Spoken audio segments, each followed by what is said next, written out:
Hello everyone, सभी का स्वागत है, सभी को जोहार। जिस तरह से आप लोगों को पता होगा कि झारखंड कांस्टेबल 4/2015 का मामला सुप्रीम कोर्ट में विचाराधीन है और 5 फरवरी को महत्वपूर्ण तिथि जो है वो भी निर्धारित है। जिस तरह से अनुमान लगाया जा रहा है कि 5 तारीख की डेट में ये केसेस जो है वो फाइनल हो जाएंगे।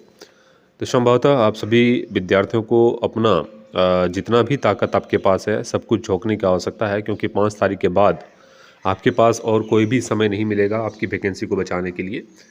मेरे माध्यम से जितने भी पॉइंट्स थे उसको मैं एवार से संपर्क करते हुए सारी चीज़ें मैंने समझा दिया है। 3 एवार से मैंने संपर्क करा है और तीनों को मैंने समझाने का प्रयास करा है, ठीक है।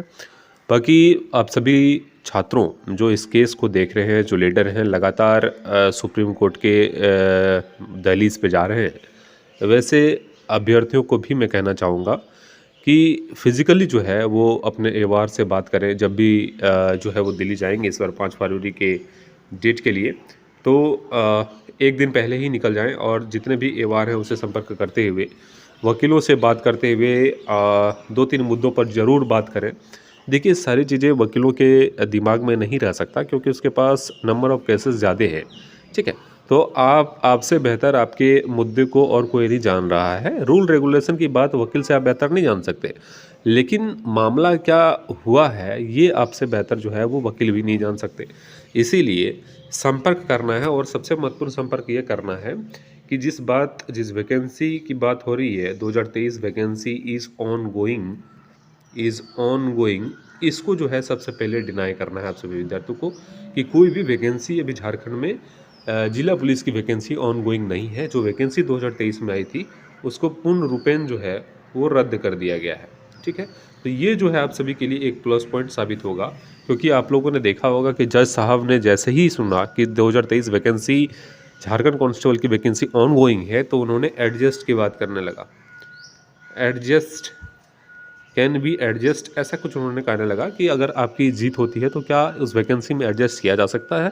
तो वैसी बातें ना हों और एक और भी पॉजिटिव रिस्पॉन्स हो कि अभी इतना लंबा समय के बाद वैकेंसी नहीं आई है, तो निश्चित रूप से आप सभी विद्यार्थियों को कंसिडर किया जा सकता है, ठीक है। तो ये पॉइंट सबसे पहले रखिएगा। दूसरा और सबसे महत्वपूर्ण पॉइंट ये भी है कि समेकित सूची, मान लीजिए अगर सारे रास्ते बंद हो जाते हैं, जो ऐसा होगा नहीं, लेकिन अगर सारे रास्ते बंद हो जाते हैं तो एक रास्ता है जहां से जो है इस केस को निकाला जा सकता है, वो है समेकित सूची, क्योंकि विज्ञापन में ये चीज़ें लिखी हुई हैं, ठीक है। बाकी देखिए, एक चीज़ है, विद्यार्थी काफ़ी कॉन्फिडेंस में है और रहना भी चाहिए, लेकिन सरकार जो है, सरकार कहाँ ये चीज़ें नहीं देना चाह रही है आप सभी विद्यार्थियों को, ये भी थोड़ा जानने का प्रयास करिए। 33% जो रिजर्वेशन है फीमेल के लिए, ये सीटें सरकार जो है कभी भी हामी नहीं भर रही है, ये आपको मैं बता दूं। लेकिन एक पॉइंट था जहां पे सरकार के वकील ने हामी भरी है, और वो था रिजर्व फीमेल सीट।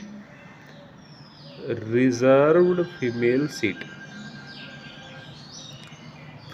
सीट, इसमें जजेस ने कहा कि we can't carry forward reserve female seat, ठीक है। तो इसमें जो है वह सरकार के वकील ने हामी भरी है, यस मिलॉर्ड करके कहा है। इसका मतलब ये है कि होमगार्ड की जो रिजर्व सीटें हैं फीमेल के लिए भी, उसको कैरी फॉरवर्ड नहीं किया जा सकता है। तो उसको क्या किया जा सकता है, ये आपको 5 फरवरी की डेट में मिलेगा, ठीक है। और भी जो है वो मुद्दे हैं। सबसे पहला तो ये था कि 2023 में ऑनगोइंग वैकेंसी नहीं है, सबसे महत्वपूर्ण। दूसरी और महत्वपूर्ण था ये कि समेकित सूची।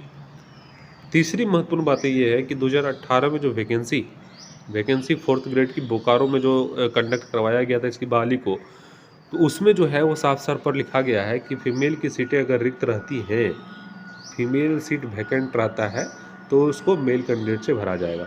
तो उस विज्ञापन का भी जिक्र करना चाहिए। ऐसे विज्ञापन को कंसिडर नहीं करती है सुप्रीम कोर्ट, लेकिन फिर भी अगर वहाँ पे चर्चाएं होगी तो निश्चित रूप से इससे भी प्लस पॉइंट जो है यहाँ आप सभी विद्यार्थियों को देखने को मिलेगा, ठीक है। तो कुछ महत्वपूर्ण और खासकर ये 3 पॉइंट काफ़ी महत्वपूर्ण है। 2023 vacancy is not going on, ठीक है। उसके बाद आपका जो है वो मेल जो 2018 में वैकेंसी आई थी उसमें फीमेल सीट पर मेल का सिलेक्शन होना, और तीसरा जो है वो है समेकित सूची।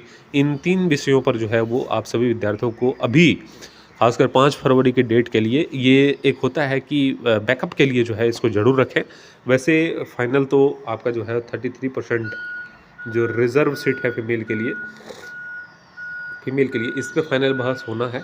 अब इस पे क्या स्थिति होगी ये अभी कहना संभव नहीं है। 5 फरवरी तक आपको इंतज़ार करने की आवश्यकता है, क्योंकि क्या जज के दिमाग में चल रहा है ये 33% पर मैं पढ़ नहीं पा रहा हूँ और इतना आसान भी नहीं है। और 5 फरवरी की डेट के बाद अगर कोई डेट मिलता है तो निश्चित रूप से इस पर कुछ बेहतर किया जाएगा। ठीक है, बाकी आप सभी को थोड़ा इंतज़ार करने की आवश्यकता है और ईश्वर से यही मनाइए कि 5 फरवरी का डेट आपका महत्वपूर्ण डेट है, तो निश्चित रूप से कुछ बेहतर रिज़ल्ट जो है आपके पक्ष में आए। और संभावना भी यही लग रही हैं कि जो है विद्यार्थी यहाँ पे इस केस को जीतने जा रहे हैं। सीटों की संख्या क्या होगी इसका अनुमान लगाना मुश्किल है, लेकिन कुछ ना कुछ सीटें आपको अवश्य मिलेगी। अगर कुछ नहीं भी मिलता है तो भी ठीक है, कुछ नहीं मिलता है मतलब 33% अगर फीमेल सीट पे कुछ नकारात्मक निर्णय आता है तो भी आपको कुछ ना कुछ सीटें मिलने की पूरी संभावना है। वैसे अब 5 फरवरी को पूरा क्लियर हो पाएगा। अगर अच्छे ढंग से बहस हुआ तो 33% फीमेल सीट निश्चित रूप से विद्यार्थियों के पक्ष में आएगा, क्योंकि ऑलरेडी झारखंड में भी 2018 में इस तरह की चीज़ें घटित हो चुकी हैं। और जिस तरह से मैंने आपको बताया कि बिहार पड़ोसी राज्य है और बिहार में 2025 में जो एसआई की वैकेंसी आई थी सब इंस्पेक्टर की, उसमें क्लियर लिखा था कि फीमेल सीट अगर वैकेंट रहता है तो उसको उसी कैटेगरी के मेल कैंडिडेट से भरा जाएगा। ठीक है, तो निश्चित रूप से दोहरा चरित्र जो है वो राज्यों में नहीं होगा। इतना अंतर तो नहीं होगा कि इतना बड़ा फेरबदल रूल रेगुलेशन में हो जाए, तो निश्चित रूप से पॉजिटिव है और आने वाले समय में आपको वो दिखेगा भी। अब क्या मूड है जज का ये भी अब जो है वो 5 फरवरी को ही पता चल पाएगा। बाकी चैनल को सब्सक्राइब कर लीजिएगा, हो सकता है कि 5 फरवरी के डेट के लिए आपकी इस वैकेंसी के लिए मेरा भी अंतिम वीडियो हो। अंतिम वीडियो इसलिए क्योंकि जो है वो 5 फरवरी का ये फाइनल डेट हो सकता है। ठीक है, निश्चित रहिए, चैनल को सब्सक्राइब कर लीजिए, बेल आइकन को दबा लीजिए। आप सभी का शुक्रिया, बहुत बहुत धन्यवाद।